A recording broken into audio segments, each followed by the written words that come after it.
Even though the Atari ST with its GEM interface is a window-based OS, you can't really multitask and run several different programs at the same time.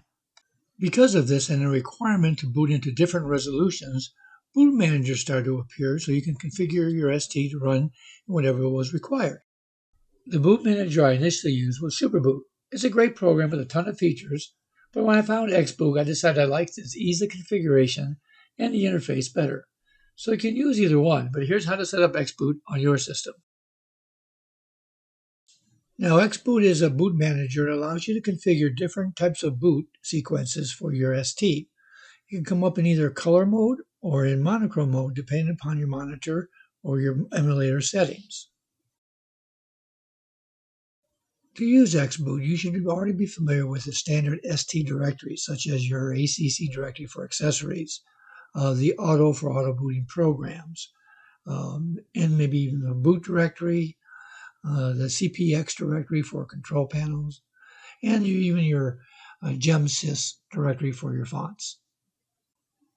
And this utility, XBoot, will add its own directory for you to use, and we'll cover that in the configuration here in a minute. You should also be aware of your root directory information, such as your assign sys or assign INS files, any accessories there, desktop info, all the things you need to know about the Atari's ST's root directory. Now, one thing to be aware of, because I'm using a Steam emulator and I'm using its function that uses GemDOS drives, it means that the drives you see here in the ST directly correspond to the drives you see here on your PC. And what that means is I can do file operations such as copy, move, paste, and rename all within the PC File Explorer, and they will be reflected here in the ST's file system. Now that comes in very handy when we're in the XBoot setup, as I can see the names and locations of all the files in their respective locations. From there I can go back to the PC, make adjustments, and then reboot the ST emulator to see the changes in XBoot. Now that will get you started with the files in the right places, so you can select and deselect them depending upon the boot sequence you want. But what if you are lucky enough to own a real ST? You can't be in XBoot, note the changes you need to make, and then boot into your ST to change the files around. Fortunately, the creators of XBoot thought of that, so they provided a bare-bones file manager where you can copy, rename files, create directories, all from inside XBoot. As you can see here, you can access your file system, and you can highlight a file that you need to manipulate. For example, the INF file. And once you do that, you click on here, you can delete, copy, rename, create a new folder, whatever you need to do all your file manipulation from within XBoot. Now, the first thing you'll notice here, there's no XBoot directory. And that's because all you need to do is go to your Auto directory and install XBoot there. Now, I recommend that XBoot is the only program here so that the operating system finds it first so it can start the configuration. So what you'll see is after you boot is the initial configuration screen, which says no sets are loaded, there's no configurations, so we're just warning you it doesn't know what to do. So that means we have to go configure it. Now to do that, we're going to click on a box in the upper right here that creates a new set. And you'll see that when you click on that, you'll be prompted to enter some information. So once you type in a name, you just hit the OK button and it'll save it in your set list. So here's the main menu after I've created a couple, one for high resolution apps and one for medium games. And you can create a crazy amount of these, up to like 30 without having to even scroll. So there's plenty of room for specialized configurations. Now to look at the PC for a second, you'll see there originally wasn't any XBoot directory here. But once you run through this first configuration, it'll create an XBoot directory for you. And if you go ahead and click on that directory, you'll see that inside it's created a DAT file that holds those configurations for later use. Now that we have the initial setup completed and saved, we're going back in and show how to configure different sets so your ST will boot into an environment specifically tailored for your current task. Okay, after your initial configuration, you'll see on the next boot, you'll see a status bar showing up as a timer that will allow your system to boot into the currently selected configuration. If you don't click on it, it will count down and launch. It takes about 10 seconds. If you move your mouse at any time, it'll automatically go ahead and stop the countdown and leave you on the boot screen. Now the first section, which is the PRG section, will discover whatever programs you have in your auto folder, including this one. And just as Autoboot does for all the programs in different directories, it'll control the operation of these by simply renaming the PRGs to PRXs, effectively disabling them from the ST's operating system. And you do that by going to the particular section you're going to be working on, and you click on the particular item that you want to enable and disable. Enabling has a check mark next to it. And you continue doing this for each one of the sections. If you move over to the accessories section, you do the same thing, and it controls the files that are either here in your root directory or in your accessory folder, depending upon your version of TOS. Now, moving on to the next section, which would be your control panel items, the CPXs are a little bit different in that they're already named with the CPX at the end of the program. So what XBoot does, it renames them to CPZ, therefore disabling them. Now, as you probably already know, that the Atari's boot is configured by the newdesk.inf file, which you can select here for a particular set. Also, if you're going to go and talk about fonts, you can assign a different assign sys here, naming it whatever you want. And once you save them, all your different sets will be listed right here. So now let's take a look at the menu system that's on the right-hand side to see what the functions are there. Now the first function is simply an undo button. To whatever you did, it'll undo it, that particular one, and revert back. The next section down is how to create a new set. And when you click on that, you'll be presented with the dialog box. And in the dialog box, you can name it and set Blitter in a cache. Then after you click on OK, it will appear on your set list. The next section down is the info. And when you have a certain one highlighted and you click on the info, you'll be presented with the information about that set. The next button down is the delete button for that whatever you have highlighted. You press on it to delete it. It'll warn you first so you can say yes or no. The next section down is the command button. And the commands are very complicated. You can sit there and do copy, paste, and all these different sort of DOS commands here and other things. I'm not going to go into it in this video, but you should look at that section in the manual. And that's because for day-to-day operation, you don't really need it. Okay, next one down, system time, very simple. It is what it is. Now you can go in here and set the time and all that, but it's really controlled through the emulator in this particular case. But if you're using an ST, you can go in here and set your time and all that. Now the next section, which is the tools section, has a bunch of different functions lumped together. And I'm not going to go into every one of them, but you can do various different things. Most importantly, maybe, is the running order, where you can sort things to run first in certain directories. The rest of the stuff is just stuff that's handy to have around. The next section with the question mark is, like in most programs, it's a help. Basically what it is a list of all the keyboard shortcuts you can use, but you're not going to use them that often. But there's a list of them so you can see all the things that they do and what they stand for. And the 3.5-inch disc icon is exactly what you might think it is. It's going to save that particular set, whatever modifications you've done to it. And lastly, at the bottom right, you basically have the run command, which tells it to run the ST with the configuration that you have highlighted.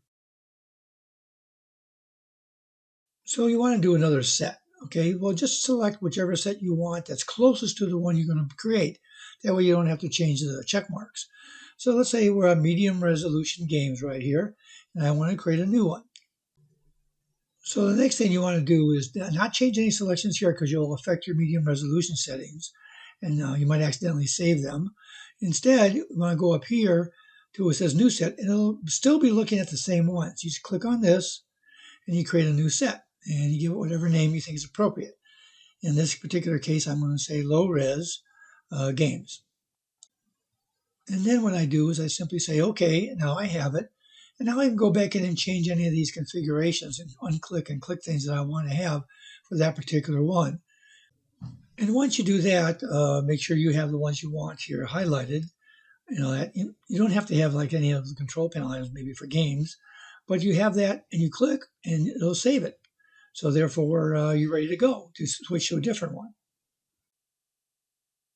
So when that's done, you're all ready to go. And you decide you want to launch a different set. When you highlight it and click on the bottom right button, to do it. So let's go to low res games here and click on the lower right, and you let the system boot, and boop, here it comes up in low resolution. Now to switch between resolutions, as you know, in ST, you have to save your desktop with the new resolution. So let's go ahead and let's boot into, it says medium resolution here, but if you notice here, I'm in low. So I have to go up here to the options and set my preferences to medium. It'll do a soft reboot, and boom, I'm in medium resolution. So let me go ahead and move the drive over out of the way over here. Now the next thing I have to do is save the desktop. Remember though, it's going to save it to the desktop or the new desk.inf file when I click on this. So boom, that's done. Of course, now I have a new desk.inf that's correct, and the medium one is no longer correct. So what do? I have to copy that one and replace whichever one you're working on. In this case, the medium. Now to make this a little clearer, or maybe not, I'm not sure, but we're going to switch the emulator over to monochrome, or in the case of a physical ST, you have to plug in your high resolution monitor. And I'm going to go ahead and run this in high resolution. And then when it does that, I'm going to select the configuration XBoot for high res. So let's get it booted up, and up here we have high apps, I call it, okay? So I'm going to go down here to that, and you'll see here that it's reading the highdesk.info file. And for GDOS purposes, which we're going to talk about fonts later, it's also going to do the assign.sys file. So again, you're going to have to go out here to the file system and get rid of the old hide desk and replace it with the new desk info file we just written out. Now here's the assign insert and assign sys files, which again we'll talk about a little bit later. So let's reboot into high resolution. And here we are. I chose the high app set, and it reads the high desk info file. And there's the desktop that I had already created with some of my higher resolution programs. So since these require GDOS or some form of font system, like EasyDraw does here, it'll go ahead and load the GemSys files correctly, all the fonts. And let's take a look at that here to see that. So I'm going to load up some pictures I did back in, heck, the 80s, I think it was. These are some aircraft things I did in EasyDraw. But you'll see here that there's fonts associated inside of these. And for example, if you look here under text, we now have different styles and the different kinds of fonts that I loaded up for this particular application, all from reading the assigned sys or INS file. So in order to demonstrate how easy it is to switch resolutions, I'm going to boot again. I'm going to go over here. I'm now hooked up to a color monitor, if you notice on the right-hand panel. It comes up. I'm going to switch over to medium res games over here and simply press the boot. Now, it's going to boot up without any fonts loaded or anything. It's all going to be right here on the C drive, but booted in medium resolution. But I could launch stuff just from there, or I could delve into the games directory and see which games I have there and select one of those. That way you can have a choice every time. Or you can do something like this. You can just open it up, and let's say I want to have Asteroids Deluxe, and I want to double click on that. And I want to be able to put that on my desktop, and then I'll save the desktop. So right here, there's the Asteroid program. I simply click and hold and drag it over here and let it go, and there it is. And I can do that for all the different programs that I want to do. You just simply navigate to that PRG file, drag it to the desktop, and then save it. So here I am a little bit later. I'm putting the Empire Strikes Back game there. Now I want to go ahead and close this. I can show you that I have a blank desktop and I can arrange these games anywhere I want and put them there. Of course, I'm going to have to save it to the desktop or the new desk.inf and then copy that over to the medium games INF file. So the next time it boots in this particular configuration, it comes up like this. So go over here, save desktop, say OK. And there we go. Now, again, to be clear, just because it's a little confusing, because it's done outside of the XBoot program, you have to either do it through your ST operating system, or in this case, the PC's operating system, or I can go ahead and take this new desk.inf file and overwrite the medium games one so that the desktop will now look like what we just configured. So to double check that, just to demonstrate it yet again, we go over here and we're going to reboot the emulator and wait for it to come up. And in the configuration for XBoot, I'm going to leave it on the medium games, right? And it's going to read the medium games.inf, but it's the new one now that we copied over. And boom, comes up, and there's our games that we saved right there. So to test that, we would double click on our program to run it. Oh, Asteroid's only low resolution, so I'm going to have to delete that and put it on the low resolution screen. But let's try the Empire Strikes Back. And run that, and boom, there we are. So that's all the configuration you need. Now, the things like joysticks and all that, that's a part of your emulator and all that. It's nothing to do with the XBoot program. Whatever's set up to work, it should work. And here I am. I'm using my Xbox 360 controller from my PC to shoot these games. And it works just fine in this resolution.